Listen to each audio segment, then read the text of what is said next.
नमस्कार बंधुरा, आजकेर गल्पेर आसरे आपनादेर स्वागत। आज आमार निवेदन कविगुरु रवींद्रनाथ ठाकुर रचित जीवित ओ मृत। रानीहाटेर जमीदार शारदा शंकर बाबुदेर बाड़ीर विधवा बधूटिर पितृकुले केह छिलो ना, सकलेई एके एके मारा गियाछे। पतिकुलेও ठीक आपनार बलिते केह नाई, पतिও नाई, पुत्रও नाई। एकटी भासुरपो शारदा शंकरेर छोटो छेलेटी, सेई ताहार चोखेर मणि। से जन्मिबार पर ताहार मातार बहुकाल धरिया शक्त पीड़ा हइयाछिल। सेई जन्य एई विधवा काकी कादम्बिनी ताहाके मानुष करियाछे। परेर छेले मानुष करिले ताहार प्रति प्राणेर टान आरो जेन बेशी हय, कारण ताहार उपरे अधिकार थाके ना, ताहार उपरे कोनो सामाजिक दाबी नाई, केवल स्नेहेर दाबी। किन्तु केवलमात्र स्नेह समाजेर समक्षे आपनार दाबी कोनो दलिल अनुसारे सप्रमाण करिते पारे ना एबं चाहेओ ना। केवल अनिश्चित प्राणेर धनटिके द्विगुण व्याकुलतार सहित भालोबाशे। विधवार समस्त रुद्ध प्रीति एई छेलेटिर प्रति सिंचन करिया एकदिन श्रावणेर रात्रे कादम्बिनीर अकस्मात् मृत्यु हइल। हठात् की कारणे ताहार हृदस्पंदन स्तब्ध हइया गेल। समय जगतेर आर सर्वत्रई चलिते लागिल। केवल सेई स्नेहकातर क्षुद्र कोमल बक्षटिर भितर समयेर घड़िर कल चिरकालेर मतो बंध हइया गेल। पाछे पुलिशेर उपद्रव घटे एई जन्य अधिक आडम्बर ना करिया जमीदारेर 4 जन ब्राह्मण कर्मचारी अनति विलम्बे मृतदेह दाह करिते लइया गेल। रानीहाटेर श्मशान लोकालय हইতে बहु दूरे। पुष्करिणीर धारे एकखानी कुटीर एवं ताहार निकटे एकटा प्रकांड बटगाछ। बृहत् माठे आर कोथाओ किछु नाई। पूर्वे एइखान दिया नदी बहित, एखन नदी एकेबारे शुकाइया गेछे। सेई शुष्क जलपथेर एक अंश खनन करिया श्मशानेर पुष्करिणी निर्मित हइयाछे। एखनकार लोकेरा এই পুষ্করিণীকে পূর্ণ স্রোতস্বিনীর প্রতিনিধি স্বরূপ জ্ঞান করে। মৃতদেহ কুটিরের মধ্যে স্থাপন করিয়া চিতার কাঠ আসিবার প্রতীক্ষায় 4 জনে বসিয়া রহিল। সময় এত দীর্ঘ বোধ হইতে লাগিল যে অধীর হইয়া 4 জনের মধ্যে নিতাই এবং গুরুচরণ কাঠ আনিতে এত বিলম্ব হইতেছে কেন দেখিতে গেল। বিধু এবং বনমালী মৃতদেহ রক্ষা করিয়া বসিয়া রহিল। শ্রাবণের অন্ধকার রাত্রি, থমথমে মেঘ করিয়া আছে। আকাশে একটি তারা দেখা যায় না। অন্ধকার ঘরে 2 জনে চুপ করিয়া বসিয়া রহিল। একজনের চাদরে দিয়াশলাই এবং বাতি বাঁধা ছিল। বর্ষাকালের দিয়াশলাই বহু চেষ্টাতেও জ্বলিল না। যে লণ্ঠন সঙ্গে ছিল তাহাও নিবিয়া গেছে। অনেকক্ষণ চুপ করিয়া থাকিয়া একজন কহিল, ভাইরে, এক ছিলিম তামাকের জোগাড় থাকিলে বড় সুবিধা হইত, তাড়াতাড়ি কিছুই আনা হয় নাই। অন্য ব্যক্তি কহিল, আমি চট করিয়া এক দৌড়ে সমস্ত সংগ্রহ করিয়া আনিতে পারি। বনমালীর পলায়নের অভিপ্রায় বুঝিয়া বিধু কহিল, মাইরি, আর আমি বুঝি এখানে একলা বসিয়া থাকিব। আবার কথাবার্তা বন্ধ হইয়া গেল। 5 মিনিটকে 1 ঘণ্টা বলিয়া মনে হইতে লাগিল। যাহারা কাঠ আনিতে গিয়াছিল তাহাদিগকে মনে মনে ইহারা গালি দিতে লাগিল। তাহারা যে দিব্য আরামে কোথাও বসিয়া গল্প করিতে করিতে তামাক খাইতেছে এ সন্দেহ ক্রমশই তাহাদের মনে ঘনীভূত হইয়া উঠিতে লাগিল। কোথাও কিছু শব্দ নাই, কেবল পুষ্করিণী তীর হইতে অবিশ্রাম ঝিল্লি এবং ভেকের ডাক শোনা যাইতেছে। এমন সময় মনে হইল যেন খাটটা ঈষৎ নড়িল, যেন মৃতদেহ পাশ ফিরিয়া শুইল। বিধু এবং বনমালী রাম নাম জপিতে জপিতে কাঁপিতে লাগিল। হঠাৎ ঘরের মধ্যে একটা দীর্ঘ নিঃশ্বাস শোনা গেল। বিধু এবং বনমালী এক মুহূর্তে ঘর হইতে লম্ফ দিয়া বাহির হইয়া গ্রামের অভিমুখে দৌড় দিল। প্রায় ক্রোশ 1.5 পথ গিয়া দেখিল তাহাদের অবশিষ্ট দুই সঙ্গী লণ্ঠন হাতে ফিরিয়া আসিতেছে। তাহারা বাস্তবিকই তামাক খাইতে গিয়াছিল, কাঠের কোনো খবর জানে না। তথাপি সংবাদ দিল গাছ কাটিয়া কাঠ ফাড়াইতেছে, অনতিবিলম্বে রওনা হইবে। তখন বিধু এবং বনমালী কুটিরের সমস্ত ঘটনা বর্ণনা করিল। নিতাই এবং গুরুচরণ অবিশ্বাস করিয়া উড়াইয়া দিল এবং কর্তব্য ত্যাগ করিয়া আসার জন্য অপর দুইজনের প্রতি অত্যন্ত রাগ করিয়া বিস্তর ভৎসনা করিতে লাগিল। কাল বিলম্ব না করিয়া চারজনেই শ্মশানে সেই কুটিরে গিয়া উপস্থিত হইল। ঘরে ঢুকিয়া দেখিল মৃতদেহ নাই, শূন্য খাট পড়িয়া আছে। পরস্পর মুখ চাহিয়া রহিল, যদি শৃগালে লইয়া গিয়া থাকে, কিন্তু আচ্ছাদন বস্ত্রটি পর্যন্ত নাই। সন্ধান করিতে করিতে বাহিরে গিয়া দেখে কুটিরের দ্বারের কাছে খানিকটা কাদা জমিয়াছিল, তাহাতে স্ত্রীলোকের সদ্য এবং ক্ষুদ্র পদচিহ্ন। শারদাশঙ্কর সহজ লোক নহেন, তাহাকে এই ভূতের গল্প বলিলে হঠাৎ যে কোনো শুভফল পাওয়া যাইবে এমন সম্ভাবনা নাই। তখন চারজনে বিস্তর পরামর্শ করিয়া স্থির করিল যে দাহকার্য সমাধা হইয়াছে, এইরূপ খবর দেওয়াই ভালো। ভোরের দিকে যাহারা কাঠ লইয়া আসিল, তাহারা সংবাদ পাইল বিলম্ব দেখিয়া পূর্বেই কার্য শেষ করা হইয়াছে। কুটিরের মধ্যে কাষ্ঠ সঞ্চিত ছিল, এ সম্বন্ধে কাহারও সহজে সন্দেহ উপস্থিত হইতে পারে না, কারণ মৃতদেহ এমন কিছু বহুমূল্য সম্পত্তি নহে যে কেহ ফাঁকি দিয়া চুরি করিয়া লইয়া যাইবে। সকলেই জানেন জীবনের যখন কোনো লক্ষণ পাওয়া যায় না, তখনও অনেক সময় জীবন প্রচ্ছন্নভাবে থাকে এবং সময় মতো পুনর্বার মৃতবৎ দেহে তাহার কার্য আরম্ভ হয়। কাদম্বিনীও মরে নাই। হঠাৎ কি কারণে তাহার জীবনের ক্রিয়া বন্ধ হইয়া গিয়াছিল। যখন সে সচেতন হইয়া উঠিল, দেখিল চতুর্দিকে নিবিড় অন্ধকার। চিরাভ্যাস মতো যেখানে শয়ন করিয়া থাকে, মনে হইল এটা সে জায়গা নহে। একবার ডাকিল, দিদি। অন্ধকার ঘরে কেহ সাড়া দিল না, সভয়ে উঠিয়া বসিল। মনে পড়িল সেই মৃত্যুশয্যার কথা, সেই হঠাৎ বক্ষের কাছে একটি বেদনা, শ্বাসরোধের উপক্রম। তাহার বড়জা ঘরের কোণে বসিয়া একটি অগ্নিকুণ্ডের উপরে খোকার জন্য দুধ গরম করিতেছে। কাদম্বিনী আর দাঁড়াইতে না পারিয়া বিছানার উপর আছাড় খাইয়া পড়িল। রুদ্ধকণ্ঠে কহিল, দিদি, একবার খোকাকে আনিয়া দাও, আমার প্রাণ কেমন করিতেছে। তাহার পর সমস্ত কালো হইয়া আসিল, যেন একটি লেখা খাতার উপরে দোয়াত শুদ্ধ কালি গড়াইয়া পড়িল। কাদম্বিনীর সমস্ত স্মৃতি এবং চেতনা, বিশ্বগ্রন্থের সমস্ত অক্ষর এক মুহূর্তে একাকার হইয়া গেল। খোকা তাহাকে একবার শেষবারের মতো তাহার সেই সুমিষ্ট ভালোবাসার স্বরে কাকিমা বলিয়া ডাকিয়াছিল কিনা, তাহার অনন্ত অজ্ঞাত মরণযাত্রার পথে চিরপরিচিত পৃথিবী হইতে এই শেষ স্নেহ পাথেয়টুকু সংগ্রহ করিয়া আনিয়াছিল কিনা, বিধবার তাহাও মনে পড়ে না। প্রথমে মনে হইল জমালয় বুঝি এইরূপ চিরনির্জন এবং চিরান্ধকার। সেখানে কিছুই দেখিবার নাই, শুনিবার নাই, কাজ করিবার নাই, কেবল চিরকাল এইরূপ জাগিয়া উঠিয়া বসিয়া থাকিতে হইবে।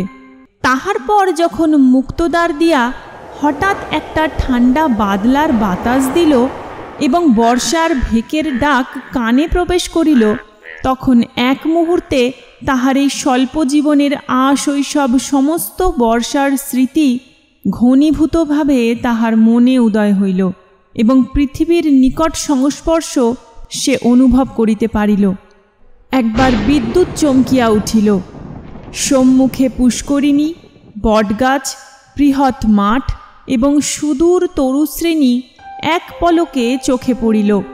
মনে পড়িল মাঝে মাঝে পুণ্যতিথি উপলক্ষে এই পুষ্করিণীতে আসিয়া স্নান করিয়াছে এবং মনে পড়িল সেই সময় এই শ্মশানে মৃতদেহ দেখিয়া মৃত্যুকে কি ভয়ানক মনে হইত। প্রথমে মনে হইল বাড়ি ফিরিয়া যাইতে হইবে, কিন্তু তখনই ভাবিল আমি তো বাঁচিয়া নাই, আমাকে বাড়িতে লইবে কেন? সেখানে যে অমঙ্গল হইবে, জীবরাজ্য হইতে আমি যে নির্বাসিত হইয়া আসিয়াছি, আমি আমার প্রেতাত্মা। এই কথা মনে উদয় হইবা মাত্রই তাহার মনে হইল তাহার চতুর্দিক হইতে বিশ্বনিয়মের সমস্ত বন্ধন যেন ছিন্ন হইয়া গিয়াছে, যেন তাহার অদ্ভুত শক্তি, অসীম স্বাধীনতা, যেখানে ইচ্ছা যাইতে পারে, যাহা ইচ্ছা করিতে পারে। এই অভূতপূর্ব নতুন ভাবের আবির্ভাবে উন্মত্তের মতো হইয়া হঠাৎ একটা দমকা বাতাসের মতো ঘর হইতে বাহির হইয়া অন্ধকার শ্মশানের উপর দিয়া চলিল। মনে লজ্জা, ভয়, ভাবনার লেশমাত্র রহিল না। চলিতে চলিতে চরণ শ্রান্ত, দেহ দুর্বল হইয়া আসিতে লাগিল। মাঠের পর মাঠ আর শেষ হয় না, মাঝে মাঝে ধান্যক্ষেত্র, কোথাও বা 1 হাঁটু জল দাঁড়াইয়া আছে। যখন ভোরের আলো অল্প অল্প দেখা দিয়াছে, তখন অদূরে লোকালয়ের বাঁশঝাড় হইতে দুটো একটা পাখির ডাক শোনা গেল। তখন তাহার কেমন ভয় করিতে লাগিল। পৃথিবীর সহিত, জীবিত মনুষ্যের সহিত এখন তাহার কিরূপ নতুন সম্পর্ক দাঁড়াইয়াছে সে কিছু জানে না। যতক্ষণ মাঠে ছিল, শ্মশানে ছিল, শ্রাবণ রজনীর অন্ধকারের মধ্যে ছিল, ততক্ষণ সে যেন নির্ভয়ে ছিল, যেন আপন রাজ্যে ছিল। দিনের আলোকে লোকালয় তাহার পক্ষে অতি ভয়ঙ্কর স্থান বলিয়া বোধ হইল। মানুষ ভূতকে ভয় করে, ভূত মানুষকে ভয় করে। মৃত্যু নদীর 2 পারে 2 জনের বাস। কাপড়ে কাদা মাখিয়া অদ্ভুত ভাবের বশে ও রাত্রি জাগরণে পাগলের মতো হইয়া কাদম্বিনীর যেরূপ চেহারা হইয়াছিল, তাহাতে মানুষ তাহাকে দেখিয়া ভয় পাইতে পারিত এবং ছেলেরা বোধহয় দূরে পালাইয়া গিয়া তাহাকে ঢেলা মারিত। সৌভাগ্যক্রমে একটি পথিক ভদ্রলোক তাহাকে সর্বপ্রথমে এই অবস্থায় দেখিতে পায়। সে আসিয়া কহিল, মা, তোমাকে ভদ্রকুলবধূ বলিয়া বোধ হইতেছে। তুমি এ অবস্থায় একলা পথে কোথায় চলিয়াছ? কাদম্বিনী প্রথমে কোনো উত্তর না দিয়া তাকাইয়া রহিল। হঠাৎ কিছুই ভাবিয়া পাইল না। সে যে সংসারের মধ্যে আছে, তাহাকে যে ভদ্র কুলবধূর মতো দেখাইতেছে, গ্রামের পথে পথিক তাহাকে যে প্রশ্ন জিজ্ঞাসা করিতেছে, এ সমস্তই তাহার কাছে অভাবনীয় বলিয়া বোধ হইল। পথিক তাহাকে পুনশ্চ কহিল, চলো মা, আমি তোমাকে ঘরে পৌঁছাইয়া দিই। তোমার বাড়ি কোথায় আমাকে বলো। কাদম্বিনী চিন্তা করিতে লাগিল। শ্বশুর বাড়ি ফিরিবার কথা মনে স্থান দেওয়া যায় না। বাপের বাড়ি তো নাই। তখন ছেলেবেলার সইকে মনে পড়িল। সই যোগমায়ার সহিত যদিও ছেলেবেলা হইতেই বিচ্ছেদ, তথাপি মাঝে মাঝে চিঠিপত্র চলে। এক সময় রীতিমতো ভালোবাসার লড়াই চলিতে থাকে। কাদম্বিনী জানাইতে চাহে ভালোবাসা তাহার দিকেই প্রবল। যোগমায়া জানাইতে চাহে কাদম্বিনী তাহার ভালোবাসার যথোপযুক্ত প্রতিদান দেয় না। কোনো সুযোগে একবার উভয়ে মিলন হইতে পারিলে যে এক দণ্ড কেহ কাহাকে চোখের আড়াল করিতে পারিবে না, এ বিষয়ে কোনো পক্ষেরই কোনো সন্দেহ ছিল না। কাদম্বিনী ভদ্রলোকটিকে কহিল, নিশ্চিন্দাপুরে শ্রীপতিচরণবাবুর বাড়ি যাইব। পথিক কলিকাতায় যাইতেছিলেন। নিশ্চিন্দাপুর যদিও নিকটবর্তী নহে, তথাপি তাহার গম্যপথেই পড়ে। তিনি স্বয়ং বন্দোবস্ত করিয়া কাদম্বিনীকে শ্রীপতিচরণবাবুর বাড়ি পৌঁছাইয়া দিলেন। 2 সইয়ে মিলন হইল। প্রথমে চিনিতে একটু বিলম্ব হইয়াছিল, তারপরে বাল্য সাদৃশ্য উভয়ের চক্ষে ক্রমশই পরিস্ফুট হইয়া উঠিল। যোগমায়া কহিল, ও মা, আমার কি ভাগ্য! তোমার যে দর্শন পাইব এমন তো আমার মনেই ছিল না। কিন্তু ভাই, তুমি কি করিয়া আসিলে? তোমার শ্বশুরবাড়ির লোকেরা যে তোমাকে ছাড়িয়া দিল। কাদম্বিনী চুপ করিয়া রহিল। অবশেষে কহিল, ভাই, শ্বশুরবাড়ির কথা আমাকে জিজ্ঞাসা করিও না। আমাকে দাসীর মতো বাড়ির এক প্রান্তে স্থান দিও, আমি তোমাদের কাজ করিয়া দিব। যোগমায়া কহিল, উমা, সে কি কথা? দাসীর মতো থাকিবে কেন? তুমি আমার সই, তুমি আমার ইত্যাদি। এমন সময় শ্রীপতি ঘরে প্রবেশ করিল। কাদম্বিনী খানিকক্ষণ তাহার মুখের দিকে তাকাইয়া ধীরে ধীরে ঘর হইতে বাহির হইয়া গেল। মাথায় কাপড় দেওয়া বা কোনরূপ সংকোচ বা সম্ভ্রমের লক্ষণ দেখা গেল না। পাছে তাহার সইয়ের বিরুদ্ধে শ্রীপতি কিছু মনে করে, এজন্য ব্যস্ত হইয়া যোগমায়া নানারূপে তাহাকে বুঝাইতে আরম্ভ করিল। কিন্তু এতই অল্প বুঝাইতে হইল এবং শ্রীপতি এত সহজে যোগমায়ার সমস্ত প্রস্তাবে অনুমোদন করিল যে যোগমায়া মনে মনে বিশেষ সন্তুষ্ট হইল না। কাদম্বিনী সইয়ের বাড়িতে আসিল, কিন্তু সইয়ের সঙ্গে মিশিতে পারিল না। মাঝে মৃত্যুর ব্যবধান। আত্মসম্বন্ধে সর্বদা একটা সন্দেহ এবং চেতনা থাকিলে পরের সঙ্গে মেলা যায় না। কাদম্বিনী যোগমায়ার মুখের দিকে চায় এবং কি যেন ভাবে। মনে করে স্বামী এবং ঘরকন্যা লইয়া ও যেন বহু দূরে আরেক জগতে আছে। স্নেহ, মমতা এবং সমস্ত কর্তব্য লইয়া ও যেন পৃথিবীর লোক, আর আমি যেন শূন্য ছায়া। ও যেন অস্তিত্বের দেশে, আর আমি যেন অনন্তের মধ্যে। যোগমায়ারও কেমন কেমন লাগিল, কিছুই বুঝিতে পারিল না। স্ত্রীলোক রহস্য সহ্য করিতে পারে না, কারণ অনিশ্চিতকে লইয়া কবিত্ব করা যায়, বীরত্ব করা যায়, পাণ্ডিত্য করা যায়, কিন্তু ঘর কন্যা করা যায় না। এই জন্য স্ত্রীলোক যেটা বুঝিতে পারে না, হয় সেটার অস্তিত্ব বিলোপ করিয়া তাহার সহিত কোনো সম্পর্ক রাখে না, নয় তাহাকে স্বহস্তে নূতন মূর্তি দিয়া নিজের ব্যবহারযোগ্য একটি সামগ্রী গড়িয়া তোলে। যদি দুয়ের কোনোটাই না পারে, তবে তাহার ওপর ভারী রাগ করিতে থাকে। কাদম্বিনী যতই দুর্বোধ হইয়া উঠিল, যোগমায়া তাহার উপর ততই রাগ করিতে লাগিল। ভাবিল, এ কি উপদ্রব স্কন্ধের উপর চাপিল, আবার আর এক বিপদ। কাদম্বিনীর আপনাকে আপনি ভয় করে। সে নিজের কাজ হইতে নিজে কিছুতেই পলাইতে পারে না।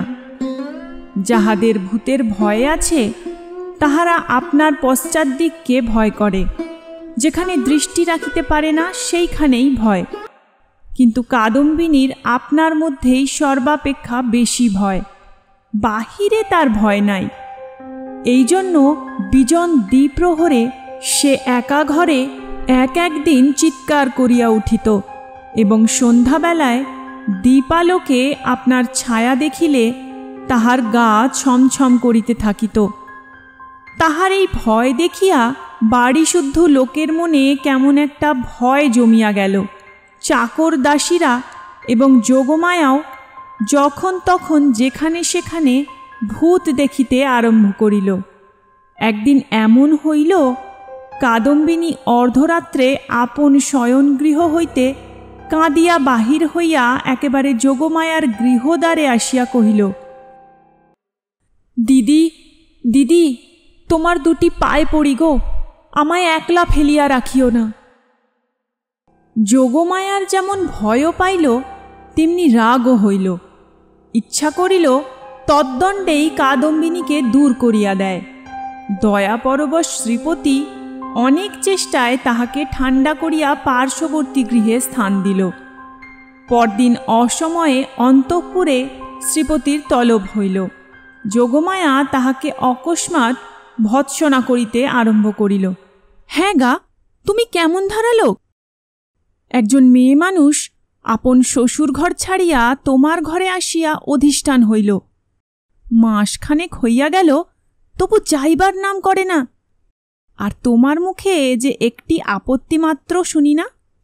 তোমার মনের ভাবটা কি বুঝাইয়া বলো দেখি।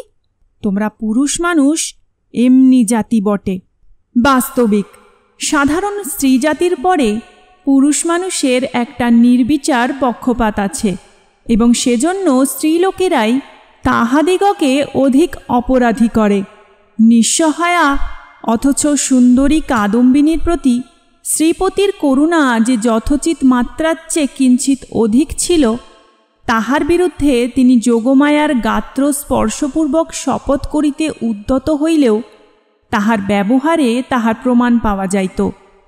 তিনি মনে করিতেন, নিশ্চয়ই শ্বশুরবাড়ির লোকেরা এই পুত্রহীনা বিধবার প্রতি অন্যায় অত্যাচার করিত, তাই নিতান্ত সহ্য করিতে না পারিয়া পলাইয়া কাদম্বিনী আমার আশ্রয় লইয়াছে।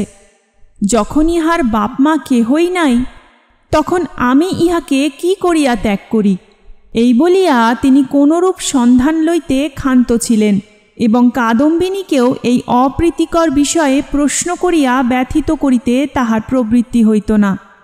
তখন তাহার স্ত্রী তাহার অসার কর্তব্যবুদ্ধিতে নানা প্রকার আঘাত দিতে লাগিল। কাদম্বিনীর শ্বশুরবাড়িতে খবর দেওয়া যে তাহার গৃহের শান্তিরক্ষার পক্ষে একান্ত আবশ্যক, তাহা তিনি বেশ বুঝিতে পারিলেন।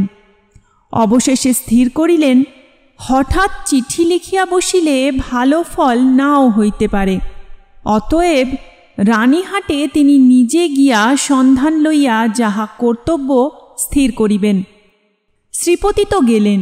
এদিকে যোগমায়া আসিয়া কাদম্বিনীকে কহিল, সই, এখানে তোমার আর থাকা ভালো দেখাইতেছে না, লোকে বলিবে কি? কাদম্বিনী গম্ভীরভাবে যোগমায়ার মুখের দিকে তাকাইয়া কহিল, লোকের সঙ্গে আমার সম্পর্ক কি? যোগমায়া কথা শুনিয়া অবাক হইয়া গেল। কিঞ্চিত রাগিয়া কহিল, তোমার না থাকে আমাদের তো আছে। আমরা পরের ঘরের বধূকে কি বলিয়া আটক করিয়া রাখিব? কাদম্বিনী কহিল, আমার শ্বশুর ঘর কোথায়? যোগমায়া ভাবিল, মরণ, পোড়া কপালি বলে কি? কাদম্বিনী ধীরে ধীরে কহিল, আমি কি তোমাদের কেহ? আমি কি এ পৃথিবীর? তোমরা হাসিতেছ, কাঁদিতেছ, ভালোবাসিতেছ, সবাই আপন আপন লইয়া আছো। আমি তো কেবল চাহিয়া আছি। তোমরা মানুষ, আর আমি ছায়া। বুঝিতে পারি না ভগবান আমাকে তোমাদের এই সংসারের মাঝখানে কেন রাখিয়াছেন। তোমরাও ভয় করো পাছে তোমাদের হাসি খেলার মধ্যে আমি অমঙ্গল আনি। আমিও বুঝিয়া উঠিতে পারি না তোমাদের সঙ্গে আমার কি সম্পর্ক, কিন্তু ঈশ্বর যখন আমাদের জন্য আর কোনো স্থান গড়িয়া রাখেন নাই, তখন কাজে কাজেই বন্ধন ছিঁড়িয়া যায়, তবু তোমাদের কাছেই ঘুরিয়া ঘুরিয়া বেড়াই। এমনিভাবে চাহিয়া কথাগুলো বলিয়া গেল যে যোগমায়া কেমন একরকম করিয়া মুটের উপর একটা কি বুঝিতে পারিল, কিন্তু আসল কথাটা বুঝিল না, জবাবও দিতে পারিল না, দ্বিতীয়বার প্রশ্ন করিতেও পারিল না। অত্যন্ত ভারগ্রস্ত গম্ভীরভাবে চলিয়া গেল। রাত্রি প্রায় যখন 10টা, তখন শ্রীপতি রানীহাট হইতে ফিরিয়া আসিলেন। মুষলধারে বৃষ্টিতে পৃথিবী ভাসিয়া যাইতেছে। ক্রমাগতই তাহার ঝড় শব্দে মনে হইতেছে বৃষ্টির শেষ নাই, আজ রাত্রিরও শেষ নাই। যোগমায়া জিজ্ঞাসা করিলেন, কি হইল? শ্রীপতি কহিলেন, সে অনেক কথা, পরে হইবে বলিয়া কাপড় ছাড়িয়া আহার করিলেন এবং তামাক খাইয়া শুইতে গেলেন। ভাবটা অত্যন্ত চিন্তিত। যোগমায়া অনেকক্ষণ কৌতূহল দমন করিয়াছিলেন। শয্যায় প্রবেশ করিয়াই জিজ্ঞাসা করিলেন, কি শুনিলে বলো? শ্রীপতি কহিলেন, নিশ্চয় তুমি একটা ভুল করিয়াছ। শুনিবা মাত্র যোগমায়া মনে মনে ঈষৎ রাগ করিলেন। ভুল মেয়েরা কখনোই করে না, যদি বা করে কোনো সুবুদ্ধি পুরুষের সেটা উল্লেখ করা কর্তব্য হয় না। নিজের ঘাড় পাতিয়া লওয়াই সুযুক্তি। যোগমায়া কিঞ্চিত উষ্ণভাবে কহিলেন, কিরকম শুনি? শ্রীপতি কহিলেন, যে স্ত্রীলোকটিকে তোমার ঘরে স্থান দিয়াছ, সে তোমার সই কাদম্বিনী নহে। এমনতর কথা শুনিলে সহজেই রাগ হইতে পারে, বিশেষত নিজের স্বামীর মুখে শুনিলে তো কথাই নাই। যোগমায়া কহিলেন, আমার সইকে আমি চিনি না? তোমার কাছ হইতে চিনিয়া লইতে হইবে? কি কথার শ্রী! শ্রীপতি বুঝাইলেন, এ স্থলে কথার শ্রী লইয়া কোনরূপ তর্ক হইতেছে না, প্রমাণ দেখিতে হইবে। যোগমায়ার সই কাদম্বিনী যে মারা গিয়াছে তাহাতে কোনো সন্দেহ নাই। যোগমায়া কহিলেন, ওই শোনো, তুমি নিশ্চয় একটা গোল পাকাইয়া আসিয়াছ। কোথায় যাইতে কোথায় গিয়াছ, কি শুনিতে কি শুনিয়াছ তাহার ঠিক নাই। তোমাকে নিজে যাইতে কে বলিল? একখানা চিঠি লিখিয়া দিলে এই সমস্ত পরিষ্কার হইত। নিজের কর্মপটুতার প্রতি স্ত্রীর এইরূপ বিশ্বাসের অভাবে শ্রীপতি অত্যন্ত ক্ষুণ্ণ হইয়া বিস্তারিতভাবে সমস্ত প্রমাণ প্রয়োগ করিতে লাগিলেন, কিন্তু কোনো ফল হইল না। উভয় পক্ষে হাঁ না করিতে করিতে রাত্রি দ্বিপ্রহর হইয়া গেল। যদিও কাদম্বিনীকে এই দণ্ডেই গৃহ হইতে বহিষ্কৃত করিয়া দেওয়ার সম্বন্ধে স্বামী স্ত্রী কাহারও মতভেদ ছিল না, কারণ শ্রীপতির বিশ্বাস তাহার অতিথি ছদ্ম পরিচয়ে তাহার স্ত্রীকে এতদিন প্রতারণা করিয়াছে, এবং যোগমায়ার বিশ্বাস সে কুলত্যাগিনী। তথাপি উপস্থিত তর্কটা সম্বন্ধে উভয়ের কেহই হার মানিতে চাহেন না। উভয়ের কণ্ঠস্বর ক্রমেই উচ্চ হইয়া উঠিতে লাগিল। ভুলিয়া গেলেন পাশের ঘরেই কাদম্বিনী শুইয়া আছে। একজন বলেন, ভালো বিপদেই পড়া গেল, আমি নিজের কানে শুনিয়া আসিলাম। আর একজন দৃঢ়স্বরে বলেন, সে কথা বলিলে মানিব কেন? আমি নিজের চক্ষে দেখিতেছি। অবশেষে যোগমায়া জিজ্ঞাসা করিলেন, আচ্ছা, কাদম্বিনী কবে মরিল বলো দেখি? ভাবিলেন কাদম্বিনীর কোনো একটা চিঠির তারিখের সহিত অনৈক্য বাহির করিয়া শ্রীপতির ভ্রম সপ্রমাণ করিয়া দিবেন। শ্রীপতি যে তারিখের কথা বলিলেন, উভয়ে হিসাব করিয়া দেখিলেন যেদিন সন্ধেবেলায় কাদম্বিনী তাহাদের বাড়িতে আসে সে তারিখ ঠিক তাহার পূর্বের দিনেই পড়ে। শুনিবা মাত্র যোগমায়ার বুকটা হঠাৎ কাঁপিয়া উঠিল। শ্রীপতিরও কেমন একরকম বোধ হইতে লাগিল। এমন সময় তাহাদের ঘরের দ্বার খুলিয়া গেল। একটা বাদলার বাতাস আসিয়া প্রদীপটা ফস করিয়া নিবিয়া গেল। বাহিরের অন্ধকার প্রবেশ করিয়া এক মুহূর্তে সমস্ত ঘরটা আগা গোড়া ভরিয়া গেল। কাদম্বিনী একেবারে ঘরের ভিতরে আসিয়া দাঁড়াইল। তখন রাত্রি 2:30 প্রহর হইয়া গিয়াছে। বাহিরে অবিশ্রাম বৃষ্টি পড়িতেছে। কাদম্বিনী কহিল, সই, আমি তোমার সেই কাদম্বিনী, কিন্তু এখন আমি আর বাঁচিয়া নাই, আমি মরিয়া আছি। যোগমায়া ভয় চিৎকার করিয়া উঠিলেন। শ্রীপতির বাক্স্ফূর্তি হইল না। কিন্তু আমি মরিয়াছি ছাড়া তোমাদের কাছে আর কি অপরাধ করিয়াছি? আমার যদি ইহলোকেও স্থান নাই, পরলোকেও স্থান নাই। ওগো, আমি তবে কোথায় যাইব? তীব্র কণ্ঠে চিৎকার করিয়া যেন এই গভীর বর্ষা নিশীথে সুপ্ত বিধাতাকে জাগ্রত করিয়া জিজ্ঞাসা করিল, ওগো, আমি তবে কোথায় যাইব? এই বলিয়া মূর্ছিত দম্পতিকে অন্ধকার ঘরে ফেলিয়া বিশ্বজগতে কাদম্বিনী আপনার স্থান খুঁজিতে গেল। কাদম্বিনী যে কেমন করিয়া রানীহাটে ফিরিয়া গেল তাহা বলা কঠিন, কিন্তু প্রথমে কাহাকেও দেখা দিল না। সমস্ত দিন অনাহারে একটা ভাঙা পোড়ো মন্দিরে যাপন করিল। বর্ষার অকাল সন্ধ্যা যখন অত্যন্ত ঘন হইয়া আসিল এবং আসন্ন দুর্যোগের আশঙ্কায় গ্রামের লোকেরা ব্যস্ত হইয়া আপন আপন গৃহ আশ্রয় করিল, তখন কাদম্বিনী পথে বাহির হইল। শ্বশুরবাড়ির দ্বারে গিয়া একবার তাহার হৃৎকম্প উপস্থিত হইয়াছিল, কিন্তু মস্ত ঘোমটা টানিয়া যখন ভিতরে প্রবেশ করিল, দাসীভ্রমে দাড়িরা কোনরূপ বাধা দিল না। এমন সময় বৃষ্টি খুব চাপিয়া আসিল, বাতাসও বেগে বহিতে লাগিল। তখন বাড়ির গৃহিণী শারদাশঙ্করের স্ত্রী তাহার বিধবা ননদের সহিত তাস খেলিতেছিলেন। ঝি ছিল রান্নাঘরে এবং পীড়িত খোকা জ্বরের উপশমে শয়নগৃহে বিছানায় ঘুমাইতেছিল। কাদম্বিনী সকলের চক্ষু এড়াইয়া সেই ঘরে গিয়া প্রবেশ করিল। সে যে কি ভাবিয়া শ্বশুরবাড়ি আসিয়াছিল জানি না, সে নিজেও জানে না। কেবল এইটুকু জানে যে একবার খোকাকে চক্ষে দেখিয়া যাইবার ইচ্ছা। তাহার পর কোথায় যাইবে, কি হইবে, সে কথা সে ভাবেও নাই। দীপালোকে দেখিল রুগ্ন শীর্ণ খোকা হাত মুঠা করিয়া ঘুমাইয়া আছে। দেখিয়া উত্তপ্ত হৃদয় যেন ত্রিশাতুর হইয়া উঠিল। তাহার সমস্ত বালাই লইয়া তাহাকে একবার বুকে চাপিয়া না ধরিলে কি বাঁচা যায়? আর তাহার পর মনে পড়িল, আমি নাই, ইহাকে দেখিবার কে আছে?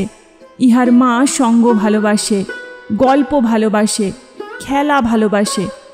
এতদিন আমার হাতে ভার দিয়াই সে নিশ্চিন্ত ছিল। কখনো তাহাকে ছেলে মানুষ করিবার কোনো দায় পোহাইতে হয় নাই। আজ ইহাকে কে তেমন করিয়া যত্ন করিবে? এমন সময় খোকা হঠাৎ পাশ ফিরিয়া অর্ধনিদ্রিত অবস্থায় বলিয়া উঠিল, কাকিমা, জল দে। আহ, মরিয়া যাই। সোনা আমার, তোর কাকিমাকে এখনো ভুলিস নাই? তাড়াতাড়ি কুঁজা হইতে জল গড়াইয়া লইয়া খোকাকে বুকের ওপর তুলিয়া কাদম্বিনী তাহাকে জল পান করাইল। যতক্ষণ ঘুমের ঘোর ছিল, চিরাভ্যাস মতো কাকিমার হাত হইতে জল খাইতে খোকার কিছুই আশ্চর্যবোধ হইল না। অবশেষে কাদম্বিনী যখন বহুকালের আকাঙ্ক্ষা মিটাইয়া তাহার মুখচুম্বন করিয়া তাহাকে আবার শুয়াইয়া দিল, তখন তাহার ঘুম ভাঙিয়া গেল এবং কাকিমাকে জড়াইয়া ধরিয়া জিজ্ঞাসা করিল, কাকিমা, তুই মরে গিয়েছিলি? কাকিমা কহিল, হ্যাঁ খোকা। আবার তুই খোকার কাছে ফিরে এসেছিস? আর তুই মরে যাবি নে? ইহার উত্তর দিবার পূর্বেই একটা গোল বাঁধিল। ঝি এক বাটি সাগু হাতে করিয়া ঘরে প্রবেশ করিয়াছিল। হঠাৎ বাটি ফেলিয়া মাগো বলিয়া আছাড় খাইয়া পড়িয়া গেল। চিৎকার শুনিয়া তাস ফেলিয়া গিন্নি ছুটিয়া আসিলেন। ঘরে ঢুকিতেই তিনি একেবারে কাঠের মতো হইয়া গেলেন। পলাইতেও পারিলেন না, মুখ দিয়া একটি কথাও সরিল না। এই সকল ব্যাপার দেখিয়া খোকারও মনে ভয়ের সঞ্চার হইয়া উঠিল। সে কাঁদিয়া বলিয়া উঠিল, কাকিমা, তুই যা। কাদম্বিনী অনেক দিন পরে আজ অনুভব করিয়াছে যে সে মরে নাই। সেই পুরাতন ঘরদার, সেই সমস্ত, সেই খোকা, সেই স্নেহ তাহার পক্ষে সমান জীবন্তভাবেই আছে। মধ্যে কোনো বিচ্ছেদ, কোনো ব্যবধান জন্মায় নাই। সইয়ের বাড়ি গিয়া অনুভব করিয়াছিল বাল্যকালের শেষই মরিয়া গিয়াছে। খোকার ঘরে আসিয়া বুঝিতে পারিল খোকার কাকিমা তো এক তিলও মরে নাই। ব্যাকুলভাবে কহিল, দিদি, তোমরা আমাকে দেখিয়া কেন ভয় পাইতেছ? এই দেখো, আমি তোমাদের সেই তেমনি আছি। গিন্নি আর দাঁড়াইয়া থাকিতে পারিলেন না, মূর্ছিত হইয়া পড়িয়া গেলেন। ভগ্নীর কাছে সংবাদ পাইয়া শারদাশঙ্করবাবু স্বয়ং অন্তঃপুরে আসিয়া উপস্থিত হইলেন। তিনি জোর হস্তে কাদম্বিনীকে কহিলেন, ছোট বৌমা, এই কি তোমার উচিত হয়? সতীশ আমার বংশের একমাত্র ছেলে, উহার প্রতি তুমি কেন দৃষ্টি দিতেছ? আমরা কি তোমার পর? তুমি যাওয়ার পর হইতে ও প্রতিদিন শুকাইয়া যাইতেছে, উহার ব্যামও আর ছাড়ে না। দিনরাত কেবল কাকিমা কাকিমা করে। যখন সংসার হইতে বিদায় লইয়াছ, তখন এ মায়াবন্ধন ছিঁড়িয়া যাও, আমরা তোমার যথোচিত সৎকার করিব। তখন কাদম্বিনী আর সহিতে পারিল না, তীব্র কণ্ঠে বলিয়া উঠিল, ওগো, আমি মরি নাই গো, মরি নাই। আমি কেমন করিয়া তোমাদের বুঝাইব? আমি মরি নাই, এই দেখো আমি বাঁচিয়া আছি। শারদাশঙ্কর মূর্তির মতো দাঁড়াইয়া রহিলেন। খোকা ভয়ে বাবাকে ডাকিতে লাগিল। দুই মূর্ছিতা রমণী মাটিতে পড়িয়া রহিল। তখন কাদম্বিনী, ওগো আমি মরি নাই গো, মরি নাই গো, মরি নাই বলিয়া চিৎকার করিয়া ঘর হইতে বাহির হইয়া সিঁড়ি বাহিয়া নামিয়া অন্তঃপুরের পুষ্করিণীর জলের মধ্যে গিয়া পড়িল। শারদাশঙ্কর উপরের ঘর হইতে শুনিতে পাইলেন, ঝপাস করিয়া একটা শব্দ হইল। সমস্ত রাত্রি বৃষ্টি পড়িতে লাগিল। তাহার পরদিন সকালেও বৃষ্টি পড়িতেছে। মধ্যাহ্নেও বৃষ্টির বিরাম নাই। কাদম্বিনী মরিয়া প্রমাণ করিল সে মরে নাই। আজকের গল্প এখানেই শেষ। আশা করি আপনাদের গল্পটি ভালো লাগবে। ভালো লাগলে অবশ্যই একটা লাইক করবেন আর আমার চ্যানেলটিকে সাবস্ক্রাইব করবেন। ফিরে আসবো আবার একটি নতুন গল্প নিয়ে। ভালো থাকবেন। নমস্কার।